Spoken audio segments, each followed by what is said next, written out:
Welcome to BD Daily Tech News Podcast, your daily briefing on tech and innovation. It's 2026, January 5th, and today's theme is Eyes, Agents, and Secrets, Robot Vision getting smarter, Alexa moving into your browser, and a chip trade secrets case heating up in Taiwan. So basically, robots are learning to look both ways before crossing your living room, Alexa is trying to escape the smart speaker, and chips are doing crime drama. Exactly. 3 stories, 1 big question. Who gets to see what, and who gets to act on it? Let's start with robotics, because if robotics can't see reliably, nothing else matters. Hit me. Who's building the robot eyeballs, and are they going to knock over fewer vases than the last generation? A new startup is launching a visual brain for robots, founded by former Apple engineers from the Face ID team.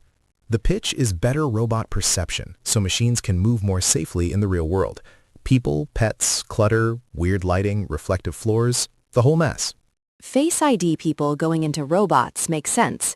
If you can recognize my face at 2 a.m. with one eye open, you can probably recognize my dog sprinting under a chair. Here's the simple version. Robot vision is like giving a robot a nervous system for space.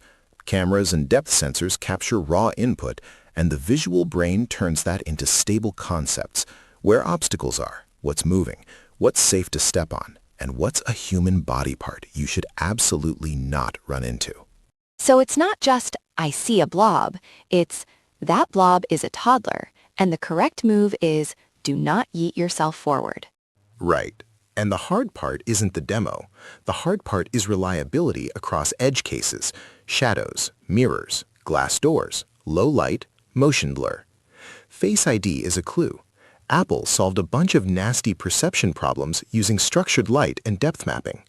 In robotics, that same discipline can translate into fewer accidents and more autonomy. Okay, but what does this change for normal people? Because right now, most of us only have 2 robot experiences, a vacuum that eats phone chargers, and a warehouse video where a robot politely drifts into a shelf. If perception improves, you get robots that can operate in human spaces without turning your home into a restricted area. That means safer elder care assistants, better delivery robots that don't get confused by curbs, and industrial robots that can work closer to people. For developers, it's also a platform story. If a visual brain becomes a standard module, more companies can build on top without reinventing perception from scratch. So the opportunity is robots become less science fair project and more appliance, like boring in the best way. Exactly. And speaking of appliances getting promoted into something bigger, let's talk about Alexa, because Amazon is taking its AI assistant and pushing it onto the open web with Alexa.com. Alexa in a browser is like seeing your coworker at the grocery store.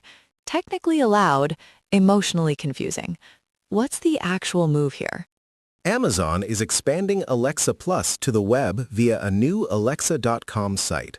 The framing is family-focused and agent-style, meaning it's not just answering trivia. It's meant to take actions across services and devices, more like a task runner than a talking speaker. Agent style is corporate for, I will touch your stuff. Calendar, email, shopping cart, smart locks, the whole buffet. That's why this matters. The simple analogy, a chatbot is like a receptionist. It tells you things. An agent is like an intern with credentials. It can do things. Once it's in the browser, it can become the front door to your digital life. Easier to type, easier to link accounts, and easier for Amazon to make it cross-device. Also, easier for me to use it at work without yelling into a cylinder like I'm summoning a deity. Whispering to a browser tab is much more socially acceptable. Practical checklist for listeners. Before you connect any web-based assistant to accounts, ask 3 things. 1.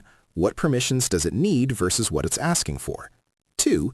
Can you review or undo actions, like purchases or smart home changes?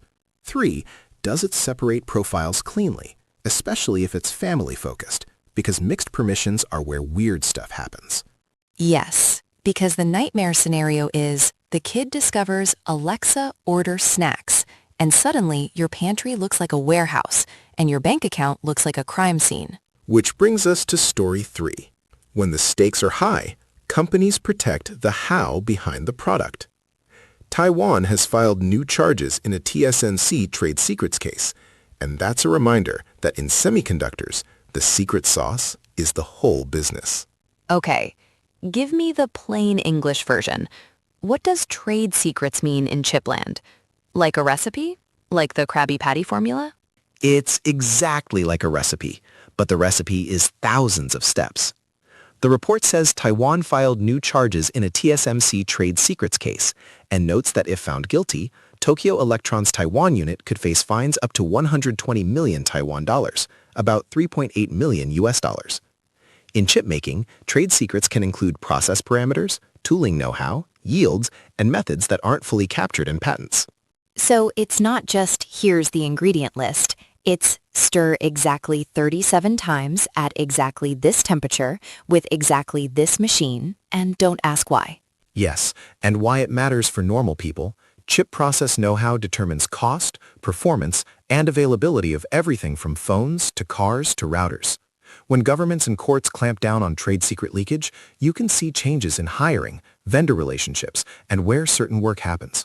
For engineers, it's also a reminder the line between general expertise and protected know-how can get legally sharp.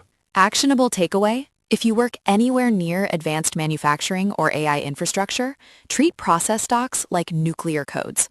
Also, don't email yourself the secret spreadsheet named final.reallySecret.xlsx. Quick recap on 2026 January 5th. 1. Former Face ID engineers are betting robot vision can become a reliable module, a visual brain that makes robots safer in messy reality. 2. Amazon is pushing Alexa Plus onto the web at alexa.com, shifting it from Q&A to agent-like actions, which raises the bar on permissions and family controls. 3. Taiwan's new charges in a TSMC trade secrets case underline how critical manufacturing know-how is to the entire tech stack.